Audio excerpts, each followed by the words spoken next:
кино невеста деп аталады. Ха есімді жігіт белгісіз бір құпия бөлмеге еніп кетеді. Ол жерде үйлену тойы болып жатқандығын көреді. Белгісіз бір әйелді орындыққа отырғызып қойған. Әйелдің түрін көргісі келіп тұрған Ха ол жерде басқа адамдардың барын көріп орында қатып қалады. Кісіні қинап әкеліп жатады. Невеста өлі болып шығады. Ха оны көріп ұйқысынан шошып оянады. Қасындағы әйелін көріп оны құшақтай бастайды. Жаттығудан кейін Ха артында шыққан қорқынышты дауысқа мән беріп қарайды. Жақындап келсе ағаштың түбінде қызыл конвертті байқайды. Бұл қандай конверт болды деп ойланып оны ұстап отырған кезде тағы бір дауыс шығып Ханың иығынан түртеді. Ол ата болып шығады, яғни су сұрап тұрған ата суды алып кетеді. Ха сумен бірге қолындағы конверттің де жоқ екендігін байқайды. Душтан кейін Ха өзінің денесіндегі жарақаттарды көреді, бірақ қатты мән бермейді. Әйелі оның мойнын орауышпен орап жатып, өзінің де мойны ауырып жатқандығы жайлы ескертеді. Ха кезекті жұмысына кетеді. Кезекті бір жерде Ин есімді оқушы өзінің 16 жасындағы туған күнін қалай тойлайтындығын жайлы ойланып отырады. Оның досы келіп, екеуі ақылдасып жатқан кезде Ин иттің даусын естиді. Кенет партаның астына қараса, ит тұрады. Бірақ ит өте қорқынышты жағдайда еді. Ин шошып артқа қарай шегінеді. Сол сәтте Иннің құрбысына анасы хабарласып, итің көлік қағып кеткендігі жайында айтады. Құрбысы кешірім сұрап үйіне қайтады. Кезекті бір түсірілім барысында Ха елестер жайлы түсірілімге келеді. Ол жердегі кісі қызыл конвертті де айтып жатқанын естіп құлақ түріп тыңдайды. Яғни қызыл конвертті алған адам өлі әйелге үйленуі керек екен. Сол кезде Ха өзінің қызыл конверт ұстағандығы жайлы ойлайды. Сонымен қатар ол әйелге 49 күннің ішінде үйленсе, ол әйелдің жаны оны жіберетіндігін жайлы айтып сұхбаттасып отырады. Ха қатты ойланып қалады және ол жердегі әйел оған күдікте болып көрінеді. Ол жердегі жағдайлар оның есіне түседі. Ол әйел Хаға біртүрлі көзқарастармен қарайды. Кенеттен ол Хаға келіп, сенің жағдайың жақсы ма, сені ештеңе мазалап жүрген жоқ па деген сияқты сұрақтарды қоя бастайды. Ха, жоқ, менің жұмысымда да, жеке өмірімде де бәрі жақсы деп бәрін жылы жауып қоя салады. Ол әйел Хаға сен өзіңді байқап жүр деп белгілі бір ескертулер жасайды. Ин үйіне асығып келіп лифтке мінеді. Артынан шығып жатқан қорқынышты дауысқа қатты қорқып тұр. Тезірек үйіне жеткісі келіп есікті ашады, бірақ ол дауыстың жақындап келе жатқандығы жайлы байқайды. Үйіне кіріп кетеді, бірақ анасы үйінде болмай шығады. Оған хат қалдырып кетіпті, жұмыстан кешігетіндігі жайында. Ха келіп өзінің невестасына той көйлегін алып келеді. Оны таппайды, хабарласады. Телефон үстел астында жатыр. Әйелі келіп душта болғандығы жайлы айтады. Көйлекті көріп қатты қуанады. Ин ұйықтап жатыр. Оның ойыншығы белгісіз бір жағдаймен оның үстіне түсіп, оны шошытып оятады. Ол тұрып келе жатып, аяғының астындағы қанды көріп, қатты шошиды.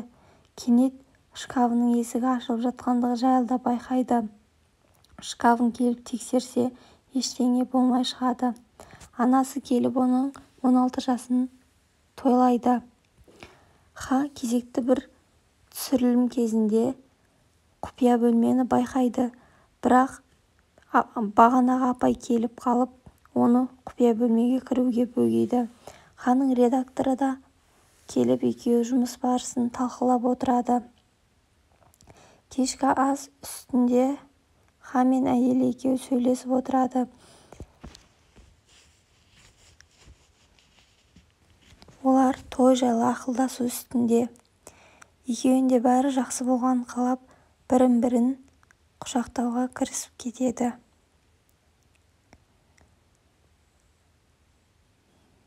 Түнгі ұйқыға жатады солай. Ин ойланып отырады, ұйықтай алмай. Кенет ұйықтауға шешім қабылдайды. Бірақ белгісіз бір дауыстар Инді ұйықтатпай жатыр. Ол тұрып бәрін шкафты қарайды, бірақ ештеңе таппайды. Қайтып көрпесінің астына кіріп бүркеніп жатып алады. Сол кезде тағы да бөлмедегі қорқынышты дыбыстарды естиді. Жайлап басын көтерсе, шкафтың есігі ашылып жатыр. Одан аяқ киімін туралап жатқан екі қолды көріп, қатты шошып айқайлайды. Анасы бөлмеге жүгіріп келіп, не болған сұрайды. Ин өзінің қатты қорқып тұрғандығы жайлы ғана айтады. Олардың той дисктері дайын болды. Оны Ха көріп отыр. Бірақ дисктегі қыз өзінің әйеліне мүлдем ұқсамайды. Дискті жауып қоя салады. Әйелі келіп сұрайды. Не көріп жатырсың, бірге көрейік деп. Мен қорқынышты клип жайлы баяндама жазып жатырмын деп әйелін шығарып салады.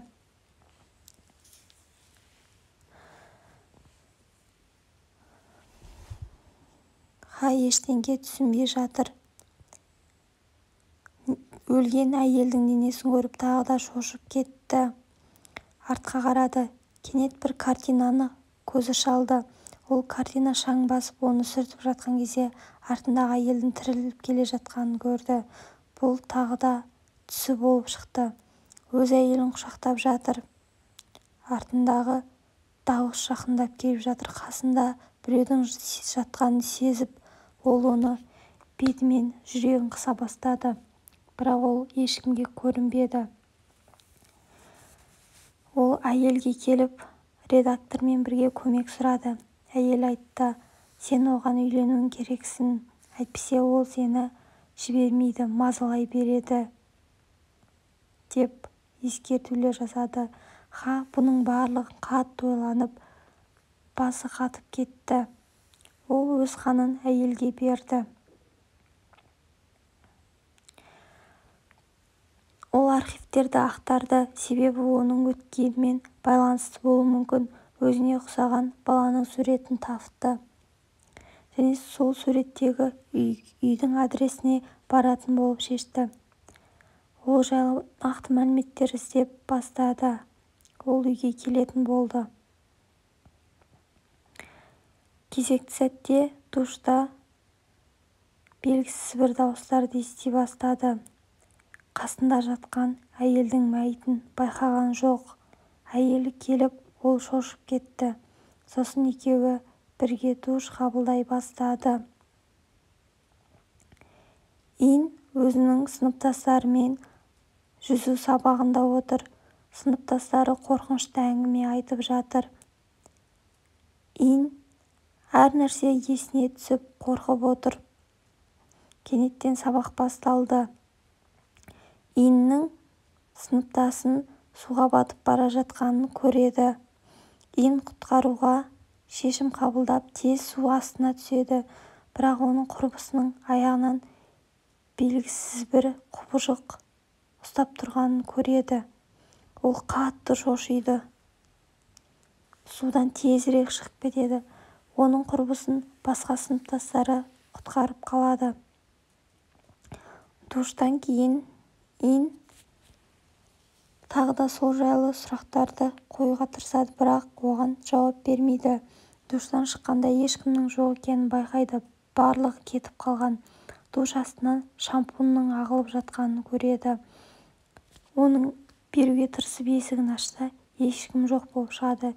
Кенет төбесіндегі әлгі қорқынышты әйел оған шабуыл жасайды.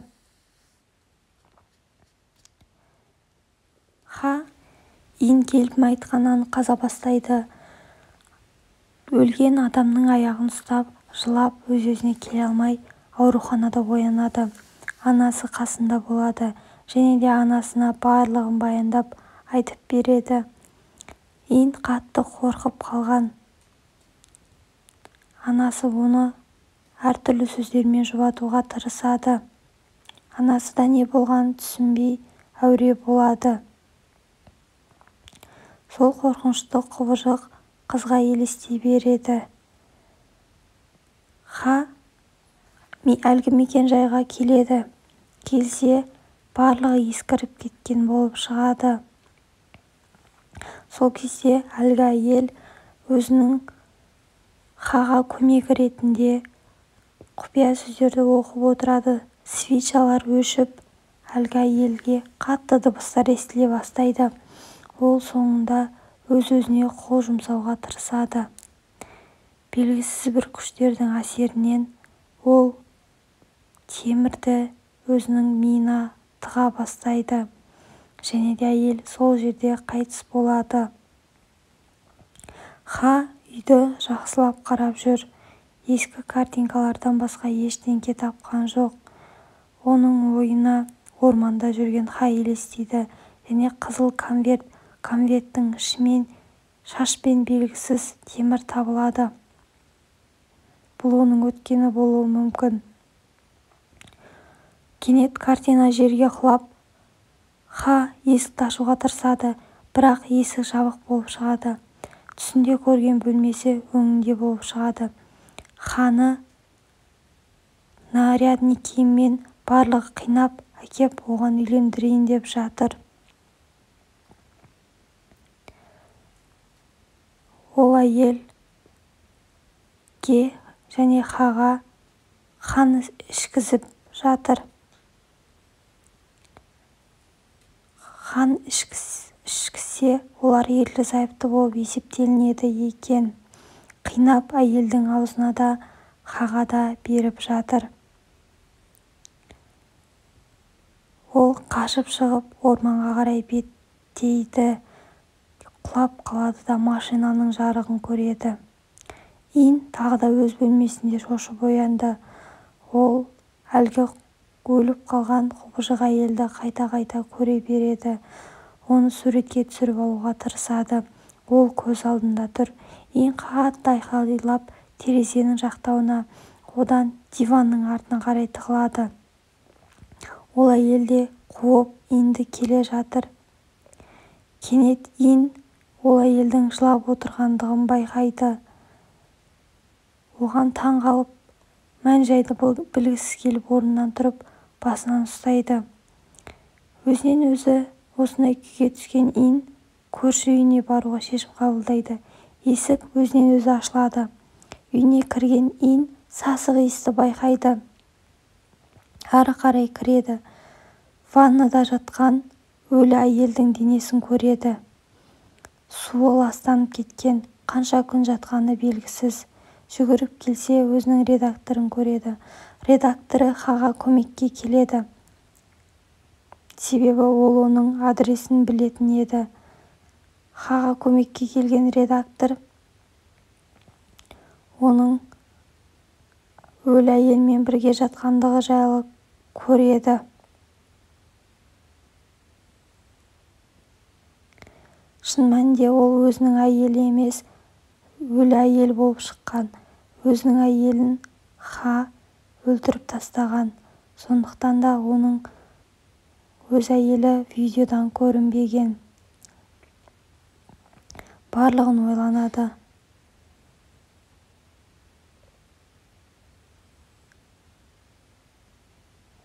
Өз невестасы оның көзін байлап, сұлу әйел болып көрінген болатын. Редактор оларды тауып алады. Келесі күні ол әйелді көміп жатады. Ха ауруханаға түседі.